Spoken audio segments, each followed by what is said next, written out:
repeat to you, gentlemen, that your inquisition is fruitless. Detain me here forever if you will. Confine or execute me if you must have a victim to propitiate the illusion you call justice. But I can say no more than I have said already.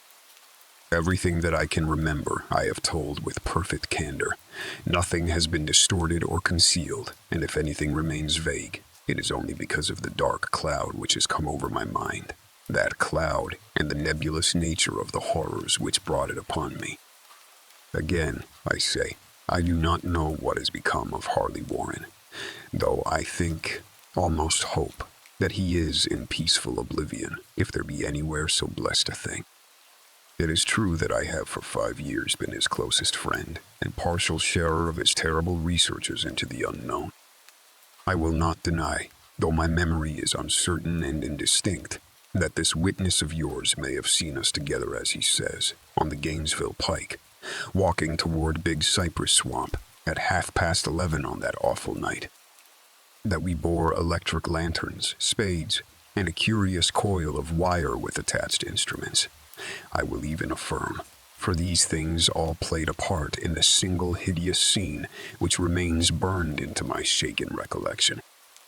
But of what followed, and of the reason I was found alone and dazed on the edge of the swamp next morning, I must insist that I know nothing save what I have told you over and over again. You say to me that there is nothing in the swamp or near it which could form the setting of that frightful episode. I reply that I know nothing beyond what I saw. Vision or nightmare it may have been. Vision or nightmare I fervently hope it was. Yet, it is all that my mind retains of what took place in those shocking hours after we left the sight of men. And why Harley Warren did not return, he or his shade, or some nameless thing I cannot describe, alone can tell. As I've said before, the weird studies of Harley Warren were well known to me, and to some extent shared by me. Of his vast collection of strange, rare books on forbidden subjects, I have read all that are written in the languages of which I am master. But these are few as compared with those in languages I cannot understand. Most, I believe, are in Arabic, in the Fiend, inspired book which brought on the end, the book which he carried in his pocket out of the world, was written in characters whose like I never saw elsewhere. Warren would never tell me just what was in that book. As to the nature of our studies, must I say again that I no longer retain full comprehension? It seems to me rather merciful that I do not, for they were terrible studies, which I pursued more through reluctant fascination than through actual inclination. Warren always dominated me, and sometimes I feared him. I remember how I shuddered at his facial expression on the night before the awful happening, when he talked so incessantly of his theory, why certain corpses never decay, but rest firm and fat in their tombs for 1,000 years. But I do not fear him now, for I suspect that he has known horrors beyond my ken. Now I fear for him. Once more I say that I have no clear idea of our object on that night. Certainly, it had much to do with something in the book which Warren carried with him, that ancient book in undecipherable characters which had come to him from India a month before. But I swear I do not know what it was that we expected to find. Your witness says he saw us at 11:30 on the Gainesville Pike, headed for Big Cypress Swamp. This is probably true, but I have no distinct memory of it. The picture seared into my soul is of one scene only, and the hour must have been long after midnight, for a waning crescent moon was high in the vaporous heavens. The place was an ancient cemetery, so ancient that I trembled at the manifold signs of immemorial years. It was in a deep, damp hollow, overgrown with rank grass, moss, and curious creeping weeds, and filled with a vague stench which my idle fancy associated absurdly with rotting stone. On every hand were the signs of neglect and decrepitude, and I seemed haunted by the notion that Warren and I were the first living creatures to invade a lethal silence of centuries. Over the valley's rim, a wan, waning crescent moon peered through the noisome vapors that seemed to emanate from unheard-of catacombs, and by its feeble, wavering beams, I could distinguish a repellent array of antique slabs, urns, cenotaphs, and mausoleum facades, all crumbling, moss-grown, and moisture-stained and partly concealed by the gross luxuriance of the unhealthy vegetation. My first vivid impression of my own presence in this terrible necropolis concerns the act of pausing with Warren before a certain half-obliterated sepulchre, and of throwing down some burdens which we seemed to have been carrying. I now observed that I had with me an electric lantern and 2 spades, whilst my companion was supplied with a similar lantern and a portable telephone outfit. No word was uttered, for the spot and the task seemed known to us, and without delay we seized our spades and commenced to clear away the grass, weeds, and drifted earth from the flat, archaic mortuary. After uncovering the entire surface, which consisted of 3 immense granite slabs, we stepped back some distance to survey the charnel scene, and Warren appeared to make some mental calculations. Then he returned to the sepulchre, and using his spade as a lever, sought to pry up the slab lying nearest to a stony ruin, which may have been a monument in its day. He did not succeed, and motioned to me to come to his assistance. Finally, our combined strength loosened the stone, which we raised and tipped to one side. The removal of the slab revealed a black aperture, from which rushed an effluence of miasmal gases so nauseous that we started back in horror. After an interval, however, we approached the pit again and found the exhalations less unbearable. Our lanterns disclosed the top of a flight of stone steps, dripping with some detestable ichor of the inner earth and bordered by moist walls encrusted with nitre. And now, for the first time, my memory records verbal discourse, Warren addressing me at length in his mellow tenor voice, a voice singularly unperturbed by our awesome surroundings. "I'm sorry to have to ask you to stay on the surface," he said, "but it would be a crime to let anyone with your frail nerves go down there. You can't imagine, even from what you have read and from what I've told you, the things I shall have to see and do. It's fiendish work, Carter, and I doubt if any man without ironclad sensibilities could ever see it through and come up alive and sane.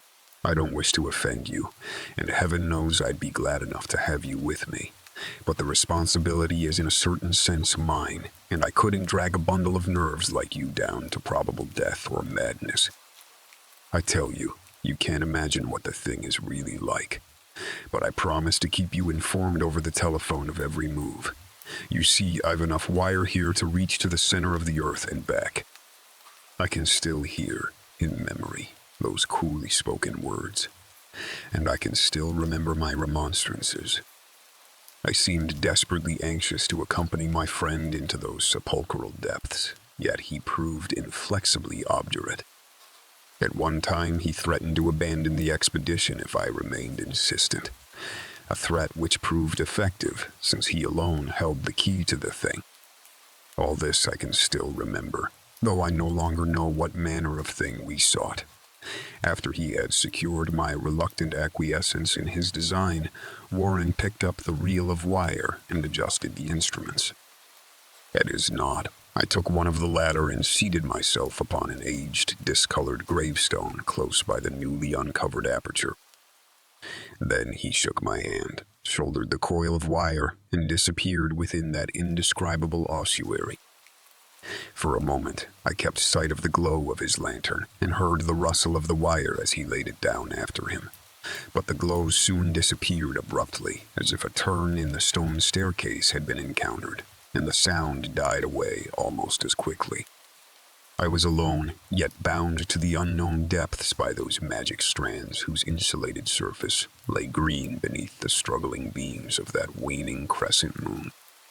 In the lone silence of that hoary and deserted city of the dead, my mind conceived the most ghastly fantasies and illusions, and the grotesque shrines and monoliths seemed to assume a hideous personality, a half-sentience. Amorphous shadows seemed to lurk in the darker recesses of the weed, choked hollow and aflit, as in some blasphemous ceremonial procession past the portals of the moldering tombs in the hillside, Shadows which could not have been cast by that pallid, peering crescent moon. I constantly consulted my watch by the light of my electric lantern and listened with feverish anxiety at the receiver of the telephone, but for more than a quarter of an hour heard nothing. Then a faint clicking came from the instrument, and I called down to my friend in a tense voice. Apprehensive as I was nevertheless unprepared for the words which came up from that uncanny vault in accents more alarmed and quivering than any I had heard before from Harley Warren. He who had so calmly left me a little while previously now called from below in a shaky whisper more portentous than the loudest shriek. God, if you could see what I am seeing. I could not answer. Speechless, I could only wait. Then came the frenzied tones again. Carter, it's terrible, monstrous, unbelievable. This time my voice did not fail me, and I poured into the transmitter a flood of excited questions. Terrified, I continued to repeat, Warren, what is it? What is it? What is it? Once more came the voice of my friend, still hoarse with fear, and now apparently tinged with despair. Then the voice of Warren in pitch of wilder consternation. Carter, for the love of God, put back the slab and get out of this if you can. Quick. Leave everything else and make for the outside. It's your only chance. Do as I say, and don't ask me to explain. I heard, yet was able only to repeat my frantic questions. Around me were the tombs and the darkness and the shadows. Below me, some peril beyond the radius of the human imagination. But my friend was in greater danger than I, and through my fear, I felt a vague resentment that he should deem me capable of deserting him under such circumstances. More clicking, and after a pause, a piteous cry from Warren. Beat it. For God's sake, put back the slab and beat it. Carter. Something in the boyish slang of my evidently stricken companion unleashed my faculties.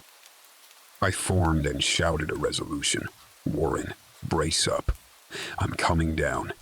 But at this offer, the tone of my auditor changed to a scream of utter despair. Don't.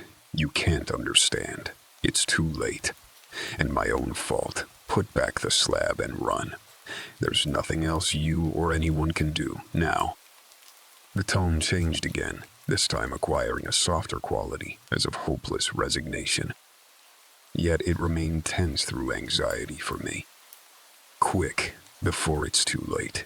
I tried not to heed him, tried to break through the paralysis which held me, and to fulfill my vow to rush down to his aid. Carter, hurry. It's no use. You must go. Better one than two. The slab. A pause, more clicking, than the faint voice of Warren. Nearly over now. Don't make it harder. Cover up those damn steps and run for your life. You're losing time. So long, Carter. Won't see you again. Here Warren's whisper swelled into a cry that gradually rose to a shriek fraught with all the horror of the ages. Curse these hellish things. Legions. My God. Beat it. Beat it. Beat it. After that was silence. I know not how many interminable eons I sat stupefied, whispering, muttering, calling, screaming into that telephone. Over and over again through those eons, I whispered and muttered, called, shouted, and screamed. Warren, Warren, answer me, are you there? And then there came to me the crowning horror of all, the unbelievable, unthinkable, almost unmentionable thing. I have said that eons seemed to elapse after Warren shrieked forth his last despairing warning, and that only my own cries now broke the hideous silence. But after a while there was a further clicking in the receiver, and I strained my ears to listen. Again I called down, Warren, are you there? And in answer heard the thing which has brought this cloud over my mind. I do not try, gentlemen, to account for that thing, that voice.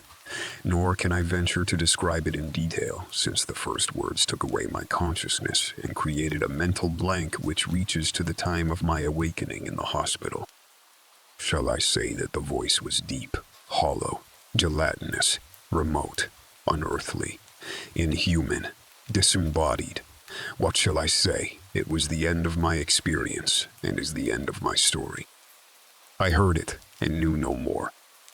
Heard it as I sat petrified in that unknown cemetery in the hollow, amidst the crumbling stones and the falling tombs, the rank vegetation and the miasmal vapors.